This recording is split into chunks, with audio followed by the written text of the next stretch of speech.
क्या आपने कभी गुस्से में ऐसी बात कह दी है जिसका बाद में पछतावा हुआ हो? कभी किसी छोटी सी बात पर इतना गुस्सा आया हो कि बाद में खुद को ही समझ नहीं आया कि आपने इतना रिएक्ट क्यों किया? उस समय गुस्सा सही लगता है। ऐसा लगता है कि सामने वाला गलत है और आपका गुस्सा पूरी तरह जस्टिफाइड है। लेकिन जब कुछ समय बीत जाता है तो अक्सर हम सोचते हैं, मैंने ऐसा क्यों किया? मैं अपने गुस्से को कंट्रोल क्यों नहीं कर पाया? सच ये है कि गुस्सा कोई बुरी इमोशन नहीं है। साइकोलॉजी के अनुसार एंगर एक नेचुरल ह्यूमन इमोशन है। जैसे सैडनेस, फियर और हैप्पीनेस होती हैं, वैसे ही एंगर भी होती है। प्रॉब्लम गुस्सा महसूस करने में नहीं है। प्रॉब्लम तब शुरू होती है जब गुस्सा हमें कंट्रोल करने लगता है, जब हम सोचने के बजाय रिएक्ट करने लगते हैं, जब हम सिचुएशन को समझने के बजाय उसे अटैक करने लगते हैं। दिलचस्प बात यह है कि गुस्सा अक्सर असली इमोशन नहीं होता। बहुत बार गुस्से के पीछे कोई और फीलिंग छुपी होती है। कभी हर्ट, कभी फियर, कभी रिजेक्शन, कभी डिसअपॉइंटमेंट। लेकिन क्योंकि इन इमोशंस को एक्सेप्ट करना मुश्किल होता है, हमारा दिमाग उन्हें एंगर में बदल देता है। इसीलिए कई बार जब कोई इंसान गुस्सा दिखा रहा होता है तो हो सकता है कि अंदर से वो सिर्फ दुखी या डरा हुआ हो। सोचिए, जब कोई आपका अपमान करता है तो आपको सिर्फ गुस्सा नहीं आता, सबसे पहले आपको चोट लगती है। जब कोई आपको इग्नोर करता है तो सिर्फ गुस्सा नहीं आता, सबसे पहले रिजेक्शन महसूस होता है। लेकिन हमारा दिमाग उस दर्द को छुपाने के लिए अक्सर गुस्से का इस्तेमाल करता है, क्योंकि गुस्सा पावरफुल महसूस कराता है, जबकि दर्द हमें वल्नरेबल महसूस कराता है। एक और वजह होती है एक्सपेक्टेशंस। जितनी बड़ी एक्सपेक्टेशन उतनी बड़ी फ्रस्ट्रेशन। जब लोग वैसा बिहेव नहीं करते जैसा हम चाहते हैं तो हमें गुस्सा आता है। जब ट्रैफिक में कोई गलत ड्राइव करता है, जब कोई प्रॉमिस तोड़ देता है, जब कोई हमारी रिस्पेक्ट नहीं करता, तब हमारा दिमाग कहता है ऐसा नहीं होना चाहिए था। और यही गैप रियलिटी और एक्सपेक्टेशन के बीच फ्रस्ट्रेशन पैदा करता है।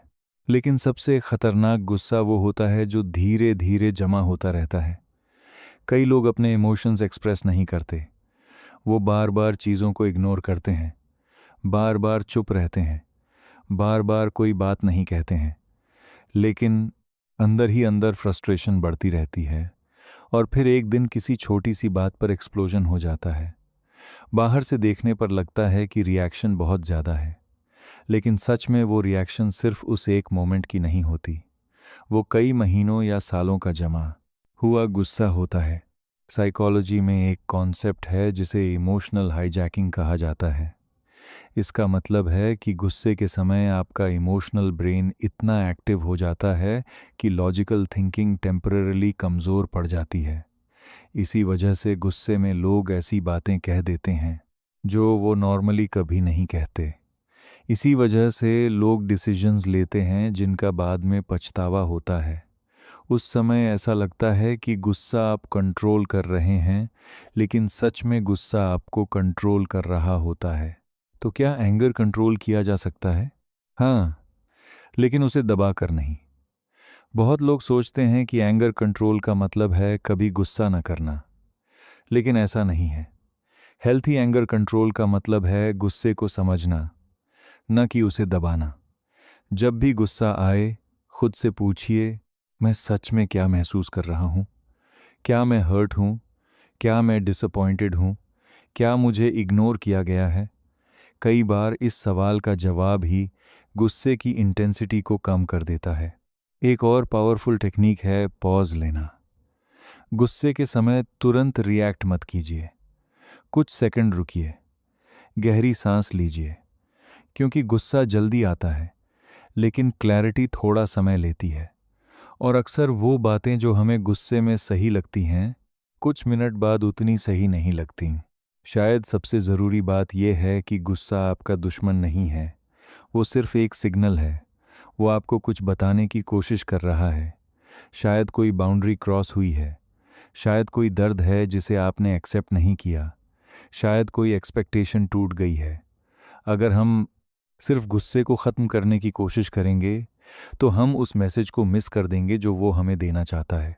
तो अगली बार जब आपको गुस्सा आए तो खुद से एक सवाल पूछना, क्या मैं सिर्फ गुस्सा हूँ या मेरे अंदर कोई और दर्द छुपा हुआ है? हो सकता है इसी सवाल में आपके गुस्से का असली जवाब छुपा हो। अगर आपको ये वीडियो पसंद आई हो तो लाइक और सब्सक्राइब ज़रूर करें और कमेंट करके बताइए आपको सबसे ज़्यादा गुस्सा किस बात पर आता है।